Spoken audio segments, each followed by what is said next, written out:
IRS ఆఫీసర్గా మీరు ప్రజలకు చేయలేంది రాజకీయాల్లోకి వచ్చి చేయొచ్చు అని అనుకున్నారా? రాజకీయాల్లోకి రావాలి అని అనుకోవటానికి మెయిన్ కారణం చంద్రబాబు నాయుడు.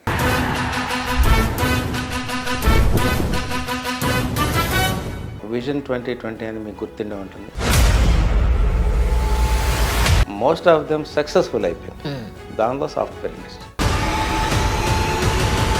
ఒక ప్రత్యేకమైన సొసైటీ క్రియేట్ కాబోతుందని ఆయన 20 ఏళ్ల క్రితమే ఊహించేసాడు.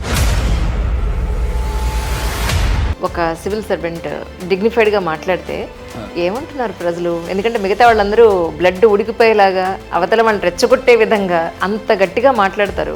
వైఎస్ఆర్సీపీ గవర్నమెంట్ ఇప్పుడు ప్రజెంట్ ఉంది. ఆయన ఎలక్షన్ క్యాంపెయిన్ ఎట్లా ఉందంటే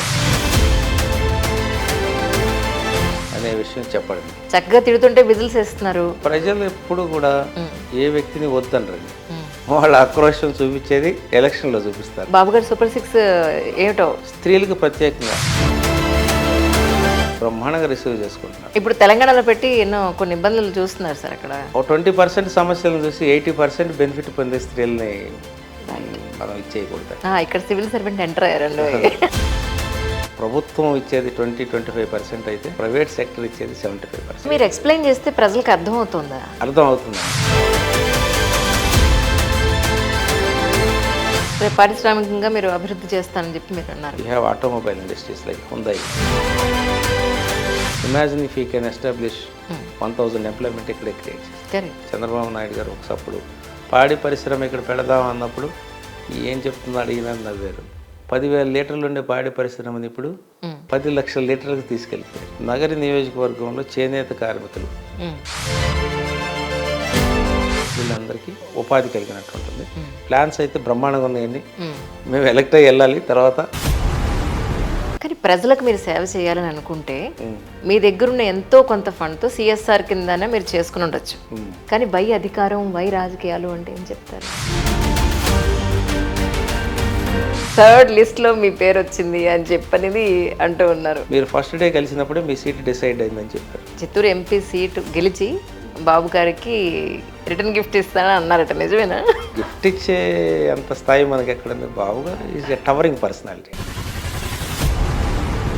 మీరు చూడని డబ్బు కాదు, మీరు చూడని అధికారం కాదు, మీరు చూడని ప్రోటోకాల్ కాదు. సో మీకు ఇదేం అక్కర్లా. మీకు కావాల్సిందల్లా we wanted to do some service. I think మీరు ఒక 50 ఏళ్ల క్రితం 45 ఏళ్ల క్రితం మీరు సివిల్ సర్వెంట్ అయి ఉంటారు, ఐఆర్ఎస్ ఆఫీసర్. అప్పట్లోనే మీకు అంత అవేర్నెస్ ఎలా వచ్చింది? I did my degree in Bachelor of Journalism. అధికార పార్టీలో ఉన్న వాళ్ళు రౌడీజానికి దౌర్జన్యానికి దిగుతున్నారు, we need to face it అని అన్నారు, నిజమేనా? రౌడీజం చేస్తున్నారు. బాపట్లలో ఒక అతనికి ఇచ్చారు సీటు, నందిగం సురేష్. ఆయనకి క్వాలిఫికేషన్ లేదు. ఇక్కడ వచ్చి లేచిన దగ్గర నుంచి బూతులు తిట్టడం తప్పితే. ఇప్పుడు ఇక్కడ చిత్తూరులో ఒక అతనికి ఇచ్చాడండి assembly seat, YCP candidate Vijayanand Reddy. Can you imagine person with criminal background can formulate policy now for us? Babu గారు ప్రభుత్వం వస్తే భూములన్నీ పోయి రియల్ బ్రాండ్స్ మంచి ఆల్కహాల్ దొరుకుతుంది అంటారా? ప్రజలు చాలా మంది వెయిట్ చేస్తున్నారు. 30 లక్షల మంది ట్రీట్మెంట్ తీసుకుంటున్నారండి రాష్ట్రంలో. 30,000 మంది చనిపోయారండి లివర్ అండ్ కిడ్నీ వ్యాధి. ప్రభుత్వం రావటమే ఆ కంపెనీ లైసెన్స్లన్నీ క్యాన్సిల్ చేసేస్తారు. అసలు మీ సివిల్ సర్వెంట్స్ అందరు అడ్వైజ్లు తీసుకున్నా కూడా స్టేట్ని ఎంత బాగా అద్భుతంగా తయారు చేయొచ్చు. ఇప్పుడు ఆల్రెడీ 2047 పెట్టారు. Symbolic 100 years completion of independence. Chittoor ప్రజలందరికీ మీరు ఏం చెప్పదలుచుకున్నారు sir? Maybe next 20-25 years or 30 years or 50 years Prasadarao చేసిన డెవలప్మెంట్ రిఫరెన్స్ పాయింట్గా మిగలాలి.